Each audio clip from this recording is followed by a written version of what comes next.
Have you ever wondered what's there to do in Bali besides surfing? Recently, Jay and I spent some time in Ubud and we explored the beautiful island of Bali, and we did spend some time at some beaches, but Bali is so much more than that. In this video, I'm going to be sharing with you 8 awesome and fun things you're actually going to want to experience when you come to Bali.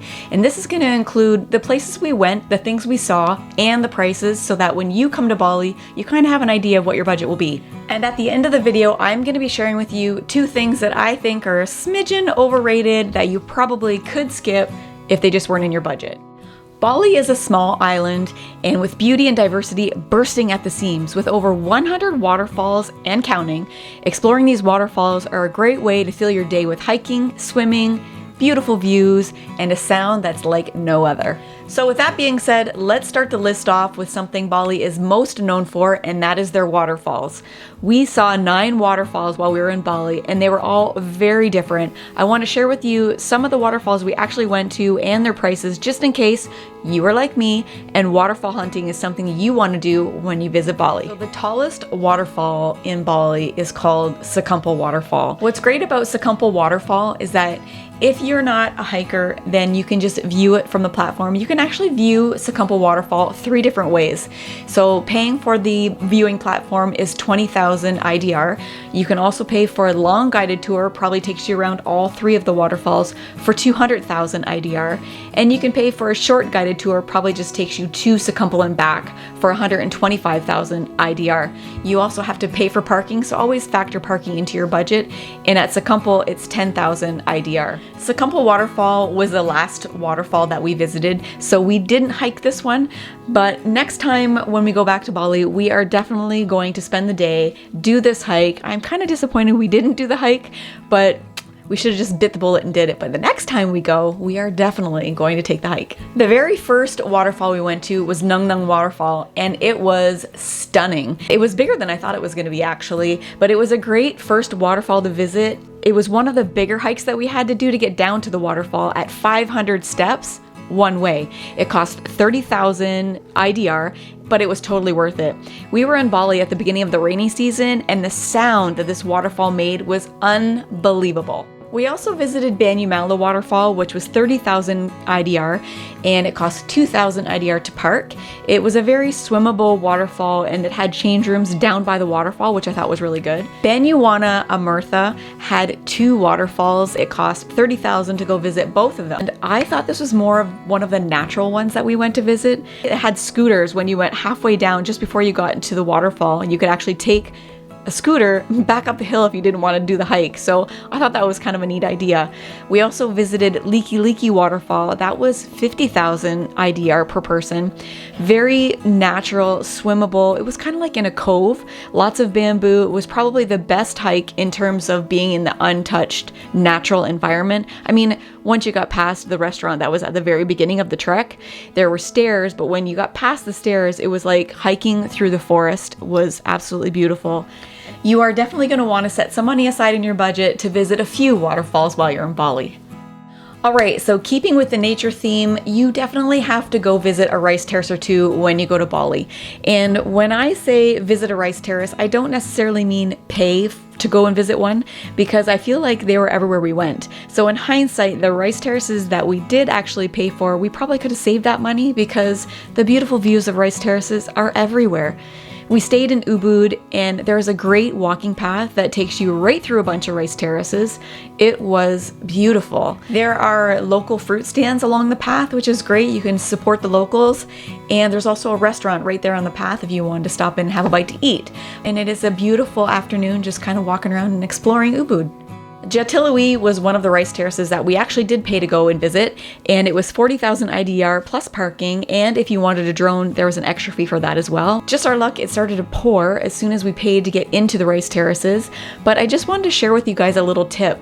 Just before you get into Jemeluk rice terraces, we had stopped on the side of the road and didn't really know what we were looking at. I just enjoyed the view, and we stopped, we put the drone in the air, saw some exceptional views of rice terraces, and it just happened to be the Jemeluk area. If you aren't keen on paying the 40,000 per person, just enjoy the views from the side of the road. They are spectacular. Tagalalang was another rice terrace we went to visit, and it was only 10,000 IDR.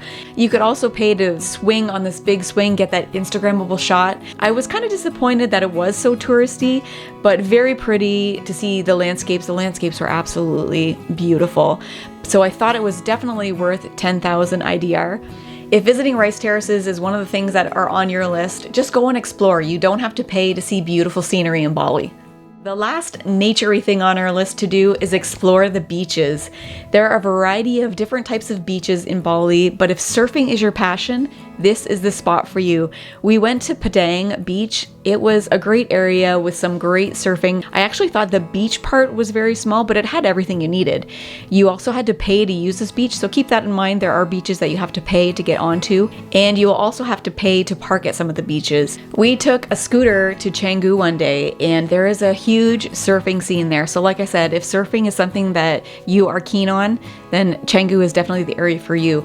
We actually stopped at a black sand beach on a random scooter day, and I thought it was so cool. It was so beautiful. And there are actually 6 black beaches in Bali, and I did not know this, but I googled them. I will leave them in the description below if black beaches interest you. We also went to Bias Tugal Beach, and we only had to pay to park there. We didn't have to pay to actually get on to the beach, and it was beautiful. The surf was rough, so not a lot of people actually swimming, and I almost felt like it was a private beach because it was so tiny, but the water was teal blue. The sand was powdery white soft sand. Out of all the beaches we went to visit, Virgin Beach was my favorite.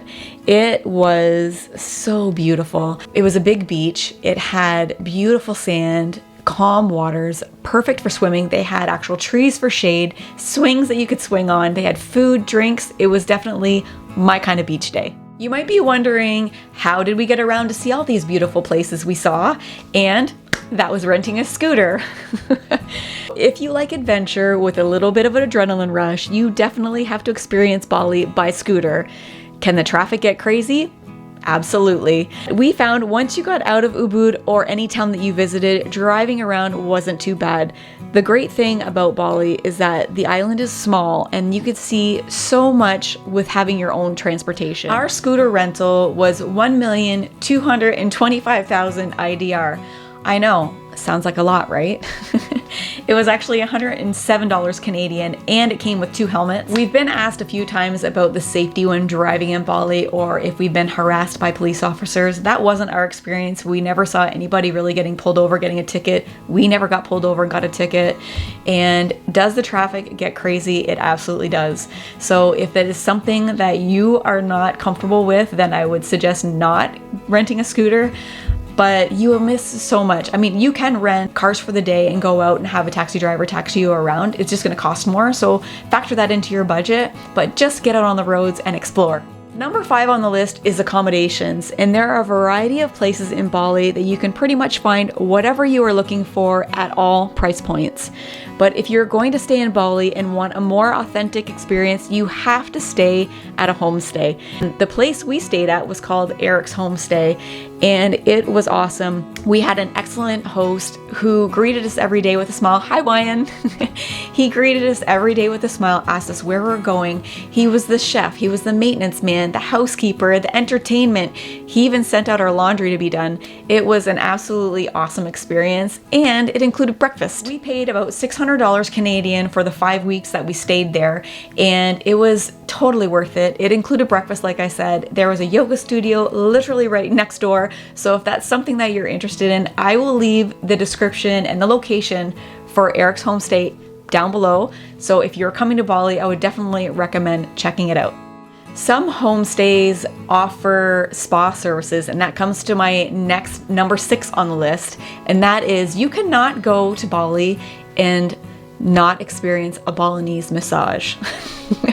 Let me tell you, for 90,000 IDR, which is around $7.85 Canadian for 60 minutes, you have to factor that into your budget. Some of the prices differ depending on where you go, if you actually go to a homestay or go to a spa. So you can pay more, you can pay less, it all depends what's in your budget. But we found two that were great, and there's one across the street from Arik's homestay called The Real Spa, and it was $90K for an hour. And we also found another one we liked called Darda, which was another homestay, and amazing massages. You have to put a Balinese massage on your list. If you enjoy haggling at markets and just shopping in general, you have to put this on your list. There are plenty of shops and markets to sharpen your bargaining skills. It's one of the things I don't really enjoy. I mean, I love walking around markets and seeing what they're selling, but I would rather just give me a fair price. I will pay what they're asking. I don't really like to haggle. If you do, they are definitely ready to wheel and deal with you on everything. Number 8 and last on the list, definitely not the least, is bring your appetite. There are so many food options in Bali. Ubud specifically has a health conscious community, and you can basically find whatever you are looking for if you have any type of dietary restrictions. You can find gluten-free, keto, all natural, vegan, organic, traditional, and Western. The list goes on and on. You will not have a problem finding your favorite dishes. We really enjoyed Nomads and Munchies. Munchies is probably more of a budget-friendly restaurant, but both were very, very good. We also ate at Amed Cafe, had a great little relaxing lounging atmosphere. Another great place was Cinnamon Coffee Studio. Great coffee, awesome fresh bagels with cream cheese, so very delicious. We also found a traditional restaurant, and it was called Warung Baya Baya. And the prices were probably the cheapest we found in Ubud, but the staff were very, very good and the food was delicious. It always had lineups, so you always know if the restaurants are good if there are lineups outside. Alright, so I told you at the beginning of the video that I'm going to share with you two things that I thought were overrated that you didn't necessarily need to do if it didn't fit into your budget. And the first one is Monkey Forest. If you are a foreigner going into Monkey Forest, you are going to pay 80,000 IDR per person if you go on a Monday through Saturday. And if you go on Sunday, you're going to pay 100,000 IDR. I would say it is overrated because I got my fill of monkeys without actually having to pay to go and see them. Although that being said, we did go to Uluwatu to go to the temple, and there were monkeys there, so I felt like we got to see a beautiful temple, great landscapes, and enjoy the monkeys while we were there. We also spent some time walking around Ubud, and they were just out and about on the streets as well. So I feel like you don't necessarily have to go and spend money to see monkeys, but if getting up close and personal with monkeys is a thing that you're looking for, then you'll have to put Monkey Forest on your list. They can get aggressive. They tell you not to bring anything inside with you. The last thing you need is a monkey stealing your cell phone. And number 2 on the list of things that you could probably skip if it didn't fit into your budget is Heaven's Gate, and this is why. Okay, so I want to tell you guys a little story. The other day, Jay and I went to Heaven's Gate, and if we didn't get this picture, I would say to skip it. And the only reason why I say to skip it is because it is so touristy. It's pretty, it's touristy, but you pay 45,000 rupiah for the bus ride up to the temple, and once you get to the temple, you pay another 55,000 to go into the temple, walk around the grounds. And at the very top of the stairs inside the grounds, there's like a temple that you're not allowed into. It's just for praying only. So there are 2 pavilions flanking either side of Heaven's Gate, and when you buy your ticket, you get a ticket, and then you also get a ticket with a number. So there is a little booth in between the 2 pavilions with an umbrella, a couple of people just sitting there, but you hand in your numbered ticket to them, and if you want them to take photos of you at the Heaven's Gate, then they call out a number, you go and stand, they say, you know, okay, next position, next position, next position. I think you get like 3 or 4, and then your turn is up.